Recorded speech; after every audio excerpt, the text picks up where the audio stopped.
أنت وأتو كريستوس ولا እግዚአብሔር عبد ድንግል ማርያም حريرو مسيو نسادما وسم يسمو يسوع ها اسخاكو مدحنيتها نزهزو تدحنيها انت منتاي انك بزو حاتيات حزبخا تدحنيها مسيخا نزالدت بهيوت نقبلالنا دو ويسيلنا بعلينا خنخبر ويسيلنا اود امتيلنا اينا سئلنا بلعنا ستينا خنبر ايكونن حسان تولد لكم ولد توهلكم حسان تولد لكم ولدون توهيبكم ادخل الذي تبهل لكم بتنويت مسيلكم كندحن دلدينا ازي طياقين ملسو خلينا እግዚአብሔር ይጠይቀና زلنا طيل كنحردينا زلنا خفت كنحردينا زلنا دورو كنحردينا زيبلنا انجرا بسلسديا ببرر نبلعنا زيبلو مساخه تايغور بلدت طميخو عليه بلون بلدت طميخو عليه بلان اندحر حدا لدتي توليدلنا كريستوس ኢየሱስ መድኃኒትና አይተወሊድልና ክንብል ተኮይና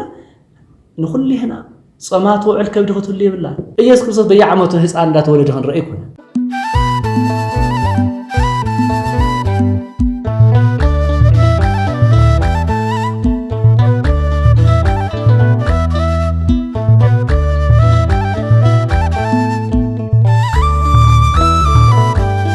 በስመ አብ ወወልድ ወመንፈስ ቅዱስ አሐዱ አምላክ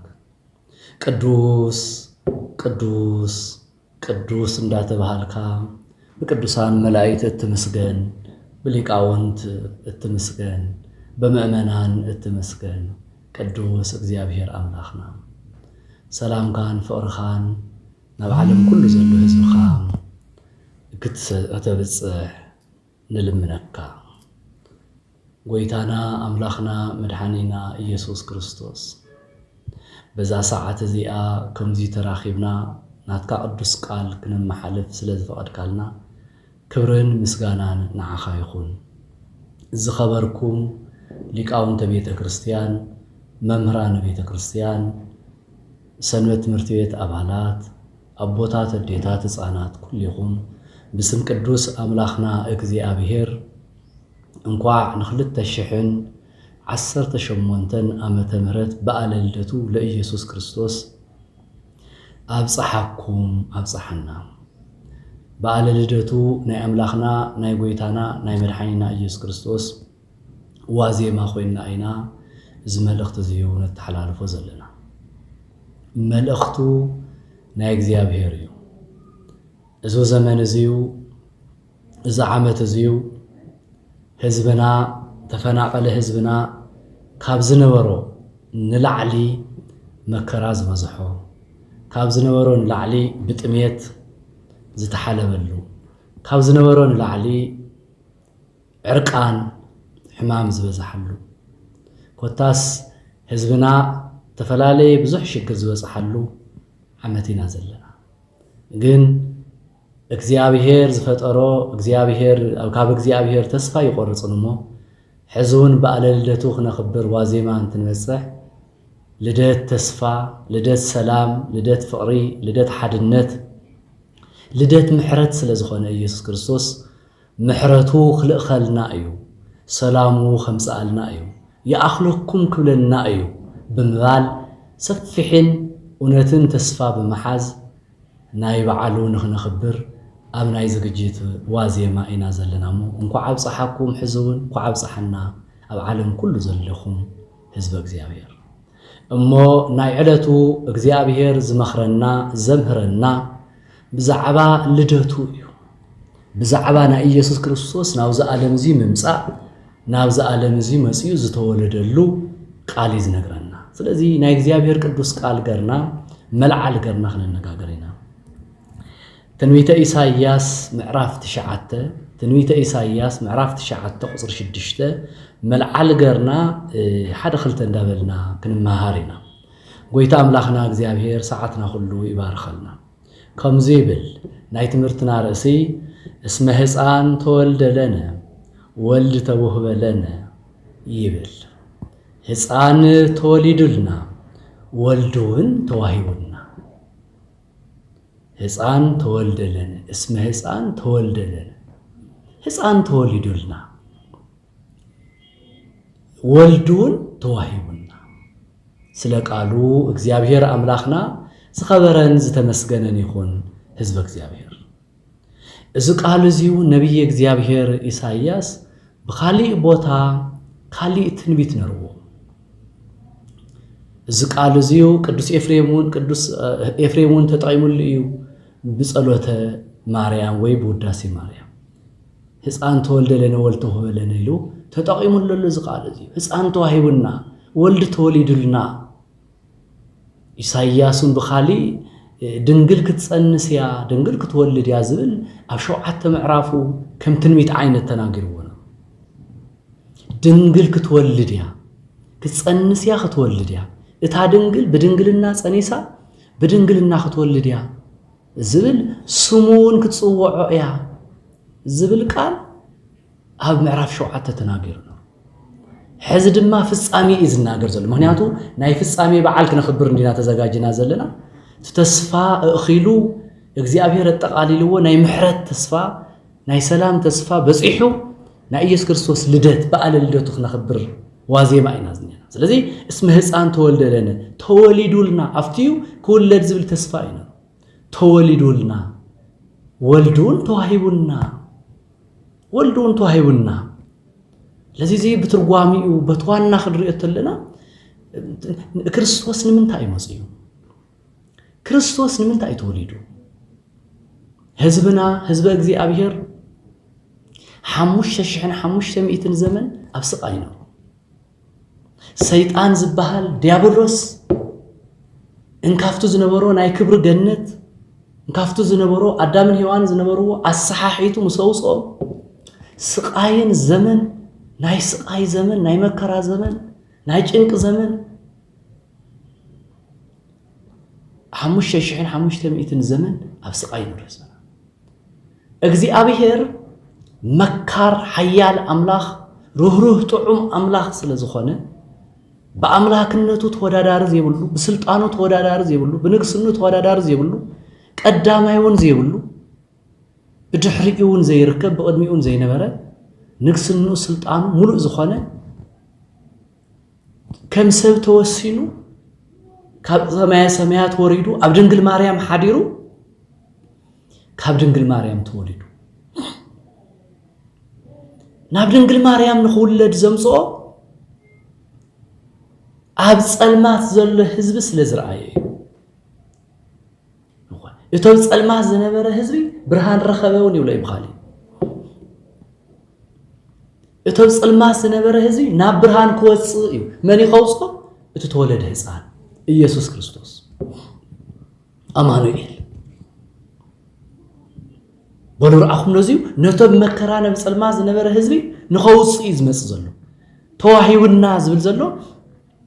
ኢሳይያስ እንካም መከራ ከድሕነና እንካም መከራ ኸውጻና ሕፃን ተዋሂቡና ሕፃን ተወሊዱልና ሕፃን ተወሊዱል ስለዚህ ንምንታይ ሞጽዩ ሕፃን ተወልደለነ ሕፃን ተወሊዱልና ንምንታይ ከድሕነና ወልድ ተወበለነ ንምንታይ ተዋሂቡና ፍቅርካ ዕድለና ምሳና ክዋሃድ ምሳና ተዋሂዱ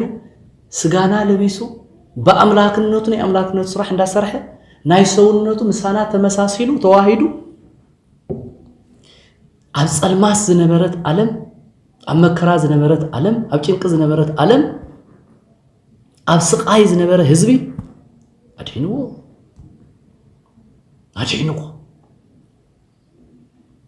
እቲ ተዋሃበና ጸጋ እቲ ተዋሃበና ወልድ እቲ ተዋሃበና ኢየሱስ ክርስቶስ ቃል ድሕነት ይብና ድሕነት ዓዲሉና ክርስቶስ ምስተወለደ ፍጹም ሰላም ኮይኑ ክርስቶስ ምስመጸ ምስተዋሃበና እግዚአብሔር አብ እግዚአብሔር ወልድ ቃል ኢየሱስ ክርስቶስ ምስተዋሃበና ካብ ፍርሓት ወጽኢና ካብ መከራ ወጽኢና ካብ ጭንቅ ወጽኢና ካብ ፍርሓት ወጽኢና ካብ ስቃይ ወጽኢና ምክንያቱ ወልድ ኢየሱስ ክርስቶስ ተዋሂዱና ያ ወልድ ኢየሱስ ክርስቶስ ተዓዲሉና ያ አምላኽና ተዋሂዱና ያ ተዋህዶ ስለዚህ እቱ ነብይ እግዚአብሔር ሕፃን ተዋሂቡና ወልዱን ተዋሂቡና ዝብል ጠቅስ ጠቅሱ ነቱ ክመጽእ ኩለድ ዝነር አውዚ ድማ አረጋግጹልና ማለት እዩ ህዝበ እግዚአብሔር በማቴዎስ ወንጌል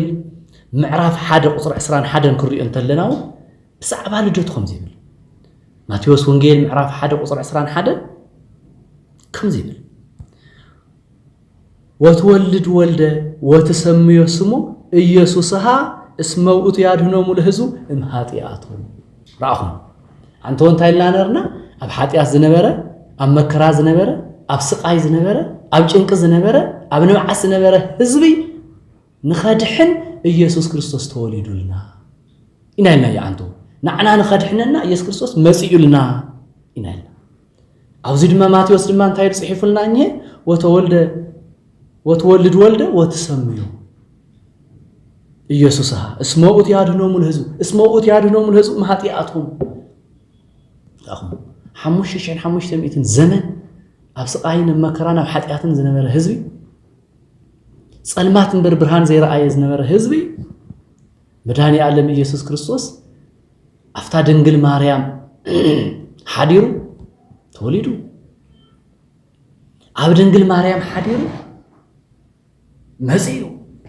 أب دنجل مريم حديرو تواهيدو كاب سقا أسقا كاب نمسا تواهيدو توليدو انت خبر اسمه أتيادهنو ملهزو مهاتياتهم كالي زجد النروي يكون نهزبو نخدحن نتو حاتياتنا نتو مكرا نتو شقر زل هزبو نخدحن نخوصو كاب ديابلوس كلاوقو كاب صلمات كوصو مدهاني عالم إيسوس كريستوس أب دنجل مريم حديرو توليدو انتاي كغبر توليدو اسمه أتيادهنو ملهزو مهاتياتهم حتى أزوجهم حزب نرمو أما كراست أسروا حزب نرمو أب إسرائيل ديابلوس نور حزب نرمو نسألنتهم زي تأوج اللهم نسألنتهم بفقادهم زي تأسروا مكراز ودقوا بفتناز ودق حزبي نرمو ديابلوس الساق حزب نرمو شكل مكراز وزح حزب نرمو سلازي نزي أهتم نخدحين يبلنا نتم حتى مكران زوزحهم حزب خدحين كاب دنجل مريم توليدو وتولد ولده وتسميه اسمه إيسوس اسمه إيسوسها إيسوس مالت مدحانيت مالتي كريستوس مالت دمو نغوس مالتي مدحانينا نغوسنا إيو أمانوئيل مالت دمو እግዚአብሔር ምሳና مالتي ስለዚህ وتسميه اسمه إيسوسها اتا دنجل مريم تاديو اسخاس فوسيخا مدحانيتيخا هيوتيخا ختبلتلا من يلاتو إيسوسها وتسميو إيسوسها ناي مجمريا شو مستولده دنجل مريم صوعتشو إيسوسي ناي مجمريا شو إيسوسي ناي مجمريا شو إيسوس كريستوس وتسميو اسمه إيسوسها اسمه أتيادهنو مدحانيت مالتي إيسوس مالت مدحانيت إيسوس مالت هيوت دحنت مالتي سلازي كافتا دنجل مريم كافتا مريم تبحال دنجل مستولده سمون إيسوس ولدتو نسدما مدحانيت مالتي ويادهنو ملهزو مهاتياتهم نتم حاتيات زبزحهم حزبي نخدحن أيمسيو إيسوس كريستوس سيولنا أنت هو كريستوس ولا እግዚአብሔር ماتيوس ونجيل 16 وأوصى اسمه بيتروس ويبيلو أنت وأتو كريستوس ولد እግዚአብሔር السخا እግዚአብሔር يخا السخا نغوس يخا كريستوس وأتو كريستوس ولد እግዚአብሔር السخا نغوس እግዚአብሔር يخا إلو بيتروس ول طيقوه من يخاي ما أفتيو دنجل مريم زوتو إيسوس هايلات عاوزي ما قدس بيتروس منيو من كتب لني لو تطيقوا له غزين تايلو له بزعبا شو مخرت لنا وقتو كريستوس ها ولا እግዚአብሔር هياو السخا كريستوس نغوس እግዚአብሔር يخا هياو እግዚአብሔር يخا هياو مالتاي مالتي رهرو طعوم فطاري املاخ محري يقربهالي مالتي ስለዚህ انت هغبري موسيو نهزبو يقركبل نهزبو خدحن انت هغبري توليدو نهزبو خدحن ولد توهب لنا حصان تولد لنا ولد توهب لنا ስለዚህ حصان زتوهبنا ولد زتوهبنا اتون 5500 زتاكب حطيات كدمسسلنا اتون 5500 ابرقسينا سلطن الشيطان ካብ ግዝኣተ ክፍኣት ካብ ግዝኣተ ዲያብሎስ ከድሕነና ነፃነት ክበና ቤዛ ክኾነልና ሓጢኣትና ክድምስሰልና ኣብ ድንግል ማርያም ሓዲሩ መጺኡ ንሳ ድማ ወሰምዮ ስሙ ኢየሱስሃ እስኻ እኮ መድሓኒትኻ ኢላቶ እስኻ እኮ መድሓኒትኻ ነዚ ህዝቢ ክተድሕኒኻ እንታይ ምንታይ እንካብ ብዙሕ ሓጢኣት ህዝብኻ ክተድሕኒኻ መጺኻ እዩ ክቡራንን ክቡራት እግዚአብሔር ኣምላኽና ሕዝውን ልደት ክነኽብር ኣዋዜማ ኮይና እዚ ትምህርቲ እዚ ንሰምዖ ዘለና እንታይ እዩ ክንድሕን ዲና ክንድሕን ንፈቱ ዲና ክንድሕን ፈቃደኛታት ዲና ፈቃድነት የድሊ ፈቃድነትና ናህና የድሊ ኢየሱስ ክርስቶስ ኩሉ ግዜ እንካብ ልደቱ ሳዕ ሕዝ ዘለናዮ 2018 ዓመተ ምህረት ንብሎ ዘለና ኩሉ ግዜ ድሕነት እዩ ኩሉ ግዜ ህይወት እዩ ኩሉ ግዜ ሰላም እዩ ኩሉ ግዜ ፍቅሪ እንታይ ደኣ እቶም ፈተና ንበረከት እዩ እንካብ እግዚአብሔር ተርሒቕና ግን ፈቃድነትና የለን ያ ፈቃድነት ይሓትት እግዚአብሔር እወ ክንድሕን ደሊና ካብ ምንታይ ካብ ብዙሕ ሓጢኣት ካብ ምንታይ ካብ ምፍልቃን ገዛና ክንምለስ ካብ ምንታይ ካብ ጥሜት ዕርቃን ክንወፅእ ካብ ምንታይ ካብ ጽምኢ ካብ ፀሓይ ካብ ቁሪ ሰሪሕና ክንበልዕ እግዚአብሔር ክባርከና ሰላም ከብዛሕና ክንድሕን ደሊና ምክንያቱ ልደት ድሕነት እዩ ኢየሱስ ድሕነት እዩ ኢየሱስ ሰላም እዩ ኢየሱስ ይቅር በሃሊ እዩ ህዝብና ሰላም ከውርደልና ሰላም ክመጽእ ንደሊና ስለዚህ ክንድሕን ደሊና ግን ነዛ ልደት ብህይወት ንቕበል ኣለና ዶ ወይስ ኢልና በዓሊና ክነኽብር ወይስ ኢልና ኣውደ ዓመት ኢልና ኢና ሰኢልና በሊዕና ሰቲና ክንነብር ኣይኮነን ዝብላዕ ስተ ሰኣነሎ ዝዕርፈላ ገዛ ጽላል ሰኣነሎ ዝድቅሰላ መሬት ስኢኑ ተጨኒቁ ህዝብና ብዙሕ ኣሎ ኣብ መከራ ብንብዓት ተብልቁሰሎ ቁርብ ጥሜት ኣሎ ስለዚህ እግዚአብሔር ኣምላኽና ህዝቢ እግዚአብሔር እወ ክንድሕን ደሊ ሕማም በዚሕሎ ስቃይ በዚሕሎ ደካማታት ኢና ይከኣልናዮን ይቅር በለልና ንበሎ ስለዚህ ልደት ክነስታውስ ተለና ልደት ክነኽብር ተለና እዚ ልመና እዚ የድሊ እዚ ጸሎት እዚ የድሊ እዚ እምነት እዚ የድሊ በእውነትን ብፈቃድነትና ክልሙን ኣለና ክምሕረና ይቅር ክብለልና ሰላም ከውርደልና ክንምሕረ የድለና ናቱ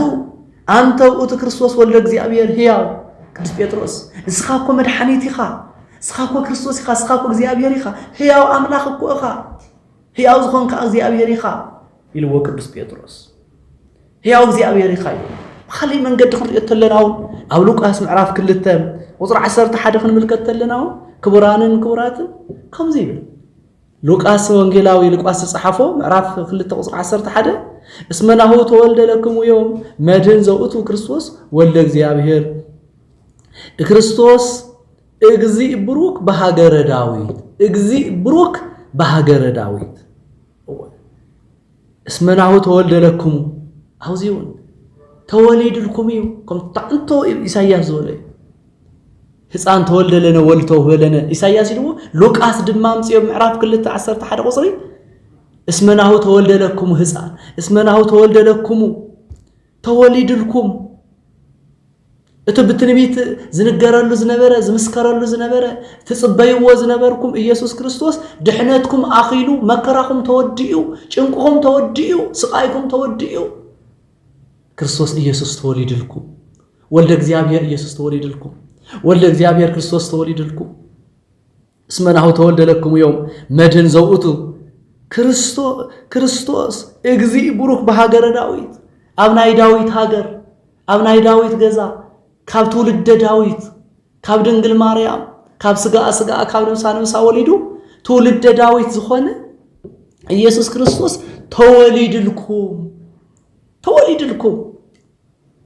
ተወሊድልኩም ማለት እንታይ ማለት እዩ ድሕነትኩም ኣኺሉ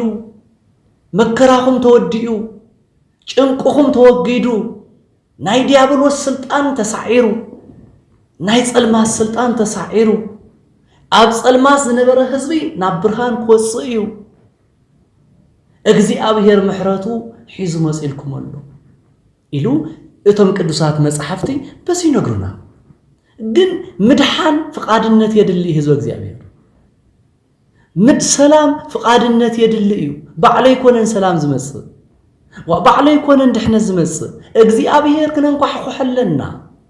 ክልምነውንለና ወይ ክነግረውንለና እንተ ዘይነጊርናዮ እንተ ዘይለሚናዮ እንተ ዘይጸሊና ደአሞ በኃይሊ እግዚአብሔር ደአሞ ናይ ነጻነት አምላኽ እንዲዩ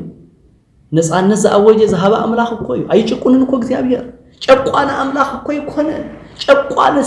ባዓል ስልጣን እኮ ይኮነን እግዚአብሔር ፍቃድና ይዝሐትት ሰላም ንደሊ አይና ፍቅር ንደሊ አይና ምትሕግጋዝ ንደሊ አይና ነጻነት ንደሊ አይና ኢልና ሓደ ኮይኑ ህዝብ እግዚአብሔር ናብ እግዚአብሔር እንድሕር ወዲቕና ንምንታይ በሓደ ሰዓት ሰላም ዘይውጆ ንምንታይ ንእግዚአብሔር ደቂቃው ነው ይወስዶን ንምንታይ ንእግዚአብሔር መዓልትታቱ ነው ይወስዶን ስለዚህ ክቡራንን ክቡራትን ኖሕ ትብለና ዘላስ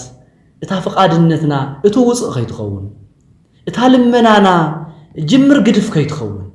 እታ ድልየትና ሓደ መዓልቲ ቅዱስ ጻድቃን ሓደ መዓልቲ ኃጢአት ከይትኸውን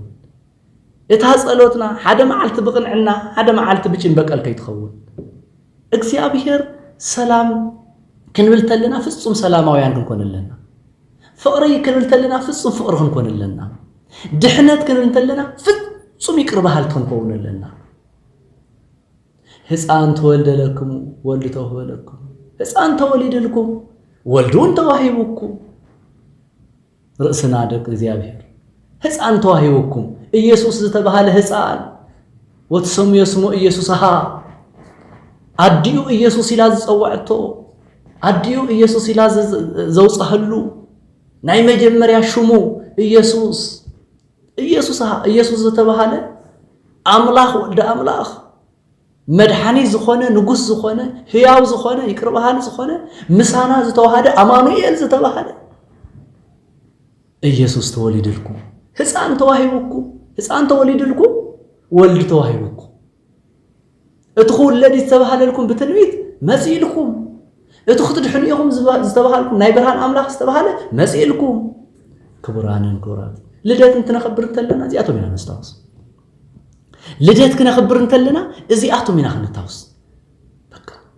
ህይወት ድሕነት ሰላም ርህራሄ ህያውነት ናይ ዘለዓለም ገዛ መንግስተ ሰማያት ከም ዘለና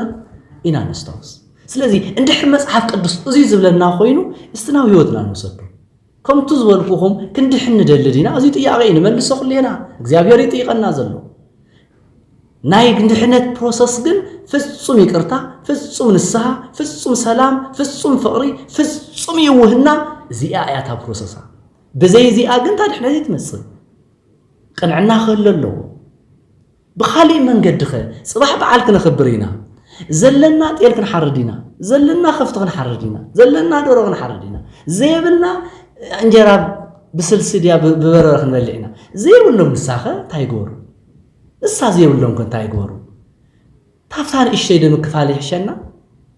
በየከባቢና ዘለው ንእሽተይ ሽጉጥ ምባል ይሕሽን እቲ ጾሙ ትፈልጥዎ ታጾማ ትፈልጥዎ አደ እቶም ጾሞም ትፈልጥዎም ህፃውንቲ ካፍታ ሰራሕካ ይኹን ካፍታ ገንዘብካ ይኹን ንእሽተይ ምክፋል ደይ መሓሸ ይሓይሽባ እዚ ኮ ናይ ድሕነት ህይወት ናይ ድሕነት መንገዲ ኮ ናይ ልደት ምስክር ኮ ልደት ብኩሉ ልደት ይብሎ ቦታትና ብኩሉ ልደት ኣብ ዓለም ኣብ እግዚአብሔር ዝፈጠረ ህዝብ ኩሉ ልደት ኮ ስለዚ ብልደት ጠሚኹ ውዕል የብሉን ብልደት ጠሚያ ክትውዕል የብላን እንድሕር ሓደ ልደት ተወሊዱልና ክርስቶስ ኢየሱስ መድኃኒትና ተወሊዱልና ክንብል ተኾይና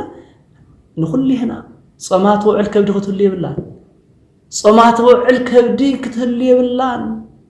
ጸሚኣ ማይ ትውዕል ከብዲ አደ ውላድ አቦ ክውዕል የብሉን ክቡራንን ክቡራት ናይ ልደቱ ምስክር ኣብ ሆስፒታል ከይድና ዝተሓመሙ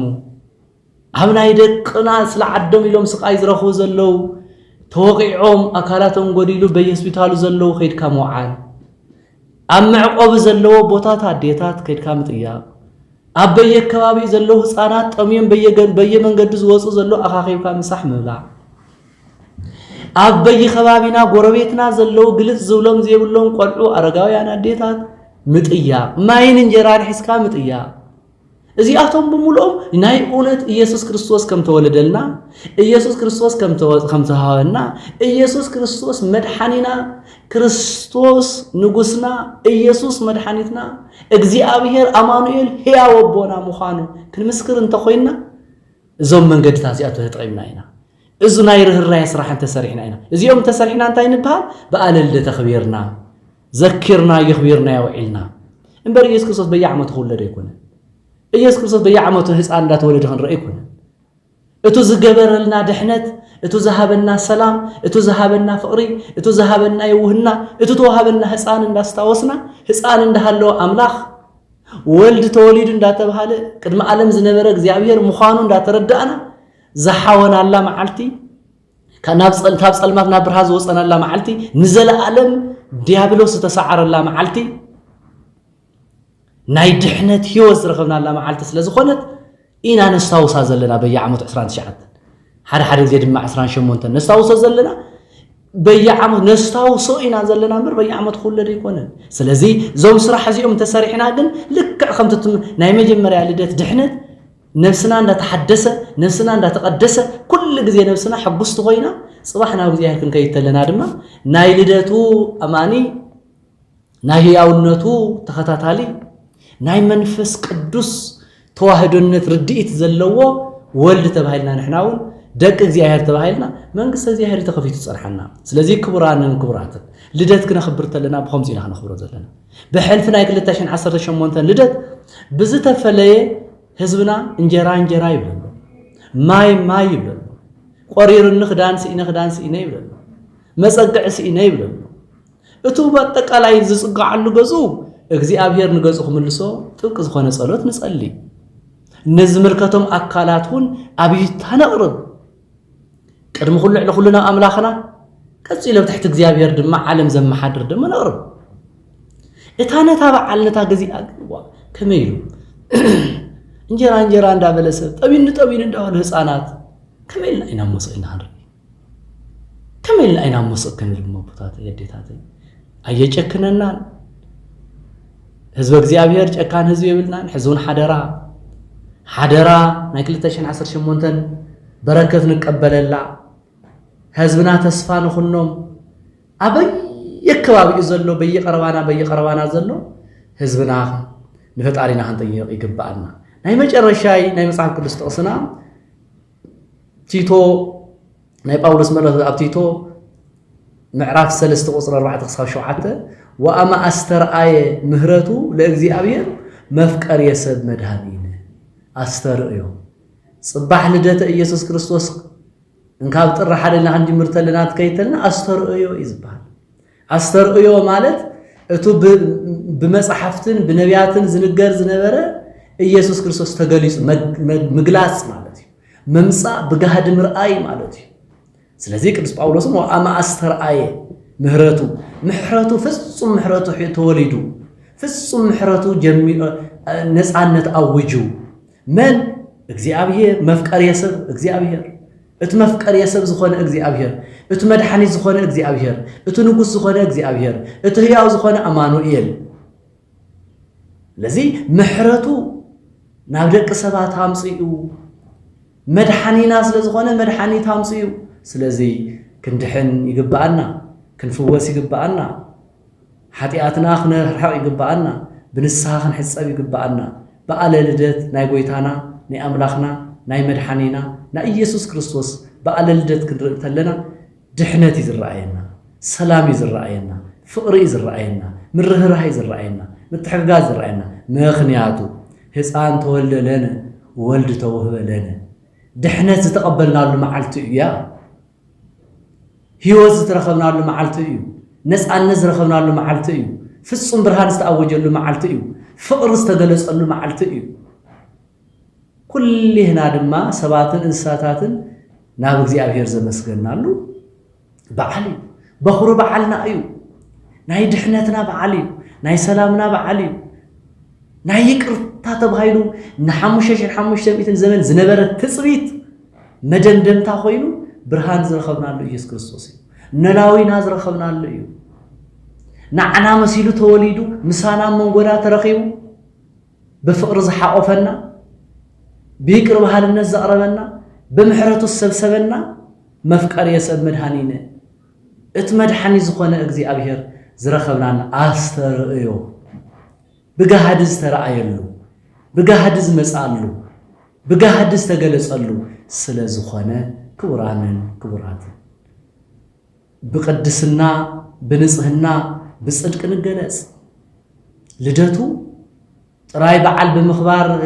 مجوتات قريبكا مجوتات مبلع زي كونس بأونت بصدق نجلس بمجبار نجلس بمتحققاز نجلس نمنتاي اتو تولدلنا حصان دسكولو اتو ኢየሱስها وتسميو ኢየሱስها اتو ኢየሱስ ተዋሂል መድኃኒት ተዋሂሉ መድኃኒት ዝኾነልና ዝመጸልና ኢየሱስ ክርስቶስ በዲና በቅድስት ድንግል ማርያም ኢየሱስها መድኃኒት ዝኾንካ ዝተባሃለ ኢየሱስ ክርስቶስ ፍጹም ድሕረት ምሕረት ሕዙን ዘለውን ኃጢአት ከሐጽበልና እታን ኸዳ ገዛና ከዘጋጀወልና ምእንቲ ኣብ ርእስ ሓውና ኣብ ርእስ ሓፍትና ኣብ ርእስ ህዝብና ኣብ ርእስ ጎረቤትና ኣብ ርእስ ህፃናት ዘሎ መከራ ንኽውገድ ኩልና ሰላም ኮይንና ኣምላኽና ንቕረብ በዓልና ብፍቕሪ ነውዕሎ በዓልና ብሰላም ነውዕሎ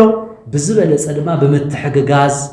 ብምጥያር ኣይዞኹም ብምባል ብተፈናቐልቲ ይኹኑ ብዘለዎ መከራ ሆስፒታል ብኸባቢና ገዛና ጎረቤትና ዘለዉ ዝተሸገሩ እንዳተሓጋገዝና ክነውዕሎ ይግባአና ድሕሪ እዚ ከምዚ ገርና እንተበዒልና እንታይ ይበሃል በዓል ኣኽቢርና በዓለ ልደቱ ኣኽቢርና ልደቱና ኢየሱስ ክርስቶስ ኣኽቢርና ዝብል መግለጽን እውነትን ይኾነልና ስለዚህ ፍቅርና እግዚአብሔር ሰላምና እግዚአብሔር ይቅር ባህልነት ናይ እግዚአብሔር ይቅር ክብለልና ሰላም ከምጻልና ሓድነቱ ክልእኸልና ናይ ጎይታና ናይ መድኃኒትና ናይ ኢየሱስ ክርስቶስ ቅዱስ ፈቃድ ይኹን ህዝበ እግዚአብሔር ኩልኹም ኣብ ወፃእ ዓድን ኣብ ውሽጢ ዓድን ኣብ ተፈላለየኹምኩም ስርጉት ሚድያ ትከታተሉ ህዝበ እግዚአብሔር ደቂ እግዚአብሔር ናይ አዴና ቅድስት ድንግል ማርያም አማላጅነት ናይ እግዚአብሔር ቸርነት ምሕረት ናይ ጎይታና ናይ መድኃኒና ናይ ኢየሱስ ክርስቶስ ናይ መስቀሉ በረከት ናይ መስቀሉ ህይወት ናይ መስቀሉ ድሕነት አባይ አባኻትኩም ወኩልህና ይኹን በዓለ ልደት ናይ ሰላም ናይ ፍቅር በዓል ይግበረልና ወስብሃት ለእግዚአብሔር እግዚአብሔር ይባርኽኩም ሰላማዊ ኢየሱስ ክርስቶስ ኩልህና ይኹን የቕንየለይ ብሩኽ በዓል ይግበረልና ተባረኹ